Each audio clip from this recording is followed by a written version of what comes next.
শিয়াল ও কুমির মিলে ঠিক করল তারা একসঙ্গে চাষবাস করবে। কুমির ছিল খুব লোভী কিন্তু বুদ্ধি ছিল একদম কম। সে মনে মনে ভাবল, শিয়ালকে ঠকিয়ে সব ফসল সে একাই নেবে।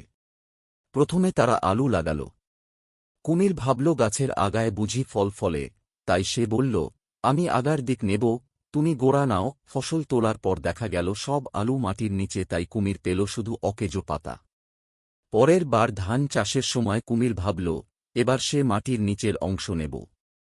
কিন্তু ধান পাকার পর শিয়াল সব ধান কেটে নিয়ে গেল, আর কুমিরের ভাগে পড়ল শুধু ধানের শিকড়। সবশেষে তারা আখ চাষ করল। কুমির এবার রেগে গিয়ে বলল, আমি আগা আর গোড়া দুই দিকই নেব, কিন্তু আখের মিষ্টি রস থাকে শুধু মাঝখানে।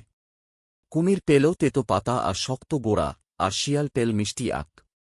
বুদ্ধি খাটালে বড় বড় বিপদ থেকে যেমন বাঁচা যায়, তেমনি বোকামি করলে বারবার ঠকতে হয়।